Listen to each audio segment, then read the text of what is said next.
Hi friends, ഏതോ ജന്മകൽപ്പനയുടെ നാളത്തെ episode റിവ്യൂയിലേക്ക് എല്ലാവർക്കും സ്വാഗതം.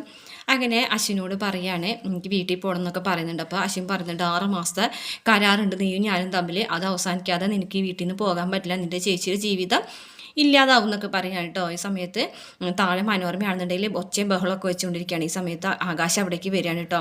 പ്രീതിന് വഴക്ക് പറയുന്നത് കേട്ടിട്ട് ആകാശിന് ദേഷ്യം വരികയാണ്.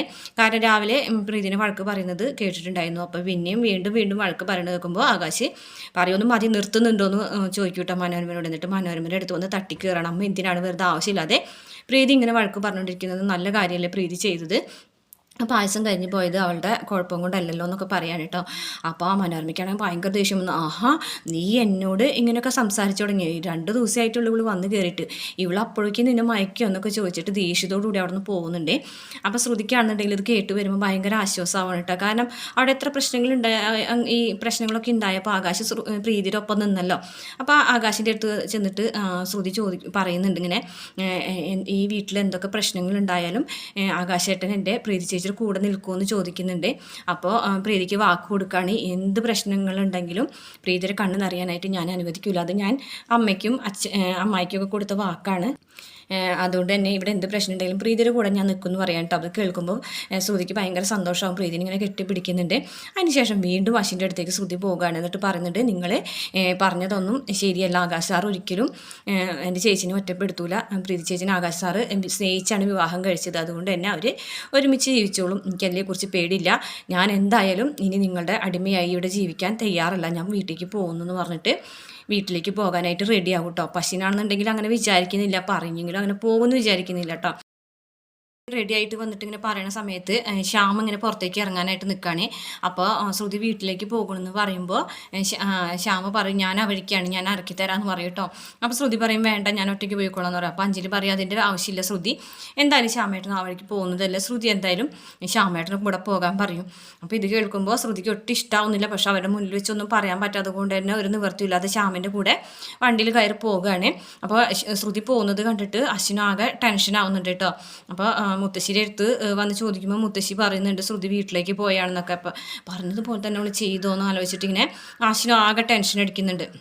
അങ്ങനെ ശ്യാമിൻ്റെ കൂടെ വണ്ടിയിൽ പോയിക്കൊണ്ടിരിക്കുന്ന സമയത്ത് ശ്യാം ഇങ്ങനെ ശ്രുതിനോട് പറയുകയാണ്, നീ അശ്വിനെ പേടിച്ചൊന്നും ജീവിക്കേണ്ട കാര്യമില്ല, അശ്വിൻ്റെ കീഴിൽ ജീവിക്കേണ്ട കാര്യമില്ല, നീ എൻ്റെ സ്നേഹമൊന്നും മനസ്സിലാക്കുക, നിന്നെ അത്രത്തോളം എനിക്ക് ഇഷ്ടമാണ്, നിന്നെ ഞാൻ തന്നെ സ്വീകരിച്ചോളാം എന്നൊക്കെ പറയുന്നുണ്ട് കേട്ടോ. അങ്ങനെ ശ്രുതിയുടെ തോളിൽ ഇങ്ങനെ പിടിക്കുന്നുണ്ട്. തോളിൽ പിടിക്കുമ്പോഴത്തേനും ശ്രുതി കൈ തട്ടി മാറ്റാണ്.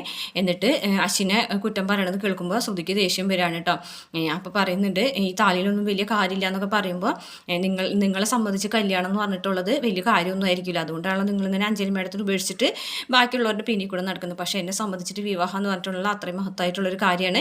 അതിൽ ഇപ്പോൾ ഈ ഉള്ള ജീവിതത്തിൽ എനിക്ക് തൃപ്തി ഉണ്ടെന്നുള്ള രീതിയിൽ പറയുകയാണേ. എന്നിട്ട് വണ്ടി നിർത്താനായിട്ട് പറയുകയാണ്. വണ്ടി നിർത്തിയിട്ട് ദേഷ്യത്തോട് കൂടിയിട്ട് ശ്രുതി വണ്ടിയിൽ നിന്ന് ഇറങ്ങി പോകുകയാണ് റോട്ടിൽ വെച്ചിട്ട് തന്നെ. എന്നിട്ട് വേറൊരു ഓട്ടോ വിളിച്ചിട്ടാണ് കേട്ടോ ശ്രുതി വീട്ടിലേക്ക് പോകുന്നത്. വീട്ടിൽ ചെല്ലുമ്പോൾ അമ്മയൊന്നും ശ്രുതിനെ പഴയതുപോലെ തന്നെയാണ് അവർ സ്വീകരിക്കുന്നൊന്നുമില്ല. പക്ഷേ ശ്രുതിയാണെന്നുണ്ടെങ്കിൽ ആരും മൈൻഡ് ചെയ്യാതെ വീട്ടിൽ കയറാൻ എനിക്ക് വിശക്കുന്നുണ്ട്, ഭക്ഷണം വേണം എന്നൊക്കെ പറയാണ് കേട്ടോ. സാധാരണ രീതിയിൽ സംസാരിക്കുകയാണ്, നിങ്ങളവിടെ എന്നോട് ഇങ്ങനെ പെരുമാറിയാൽ എനിക്ക് നിങ്ങളെ വേണ്ടാന്ന് വയ്ക്കാൻ പറ്റില്ല എന്നൊക്കെ പറഞ്ഞിട്ട് ശ്രുതി അവിടെ തന്നെ നിൽക്കുകയാണ്. നിങ്ങൾക്കൊരു മറുപടി അല്ലേ വേണ്ടു, എന്തുകൊണ്ടാണ് അശ്വിൻ സാറും ഞാനും തമ്മിൽ ഇങ്ങനൊരു പെട്ടെന്നുള്ളൊരു വിവാഹം കഴിച്ചത്, അതിനുള്ള മറുപടിയായിട്ട് അശ്വിൻ സാർ ഇതാ ഇപ്പോൾ വരും എന്ന് പറഞ്ഞിട്ടോ. അങ്ങനെ പറഞ്ഞു തീരുമ്പോഴേക്കും അശ്വിൻ അവിടേക്ക് വരികയാണ് കേട്ടോ. ശ്രുതിക്ക് അറിയാം ശ്രുതിനെ അന്വേഷിച്ച് വരുന്നുള്ളത്. അപ്പോൾ അതാ മറുപടിയൊക്കെ അശ്വിൻ സാറ് പറഞ്ഞോളൂ എന്ന് പറയേ. പക്ഷേ അശ്വിനാണെന്നുണ്ടെങ്കിൽ മറുപടി ഒന്നും പറയൊന്നുമില്ല കേട്ടോ. അശ്വിൻ ഇങ്ങനെ ശ്രുതിനോട് മാറ്റി നിർത്തിയിട്ട് ശ്രുതിനോട് പറയുന്നുണ്ട്, ഇപ്പോൾ ഇന്ന് വൈകുന്നേരം 5 മണിക്കുള്ളിൽ വീട്ടിലെത്തിയിട്ടില്ലെങ്കിൽ നിൻ്റെ പ്രീതി ചേച്ചിനെ ആകാശ് ഉപേക്ഷിക്കുമെന്ന് പറയാൻ കേട്ടോ. അപ്പോൾ അതൊന്നും പ്രീതി നമ്മളെ ശ്രുതി വിശ്വസിക്കുന്നില്ല കേട്ടോ, അങ്ങനെ ഒന്നും ഉണ്ടാവില്ല എന്ന് തന്നെ പറയാനേ. അങ്ങനെ അശ്വിൻ ഓഫീസിൽ പോയതിന് ശേഷം ഒരു പോസ്റ്റിൽ ഒരു കവർ അയക്കാൻ കേട്ടോ. ആകാശിൻ്റെയും പ്രീതിയുടെയും ഡിവോഴ്സ് നോട്ടീസ് എന്നുള്ള രീതിയിലൊരു നോട്ടീസ് ശ്രുതിക്ക് ഒരാളുടെ കൊടുത്തയക്കാണ്. അതിൽ ആകാശ് ഒപ്പിട്ടിട്ടില്ല, നീ വീട്ടിലെത്തിയിട്ടില്ല എന്നുണ്ടെങ്കിൽ ഇതുപോലത്തെ ഒരു പേപ്പറിൽ ആകാശ് ഒപ്പിടുന്നു പറഞ്ഞിട്ട്.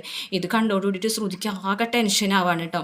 ഭയങ്കര ടെൻഷനും പേടിയൊക്കെ ആയിട്ട് ആകെ ടെൻഷൻ അടിച്ച് വേഗം തന്നെ അശ്വിൻ്റെ ഓഫീസിലേക്കൊക്കെ പോകുന്നുണ്ട് കേട്ടോ. എന്തായാലും ശ്രുതി അശ്വിനെ പേടിച്ചിട്ട് വേഗം തന്നെ തിരികെ വീട്ടിലേക്ക് എത്തുന്നുണ്ട് കേട്ടോ. എന്തായാലും ഡൈവോഴ്സിൻ്റെ ഒരു പേപ്പറൊക്കെ കണ്ടോടുകൂടിയിട്ട് ശ്രുതി വിചാരിക്കും ഇനിയിപ്പോൾ നിർബന്ധിച്ച് ആകാശ് ആകാശിനെ കൊണ്ട് എങ്ങാനും പ്രീതിനെ ഡിവോഴ്സ് ചെയ്യിച്ചാലോ എന്ന് വിചാരിച്ചിട്ട് 5 മണിക്കുള്ളിൽ കറക്റ്റ് വീട്ടിലേക്ക് ഓടിയെത്തൂട്ട ശ്രുതി. അപ്പോൾ ഇത്രയാണ് നാളത്തെ എപ്പിസോഡിലെ വിശേഷം. അപ്പോൾ വീഡിയോ ഇഷ്ടപ്പെട്ടാൽ മറക്കാതെ ചാനൽ ഒന്ന് സബ്സ്ക്രൈബ് ചെയ്ത് സപ്പോർട്ട് ചെയ്യണം കേട്ടോ.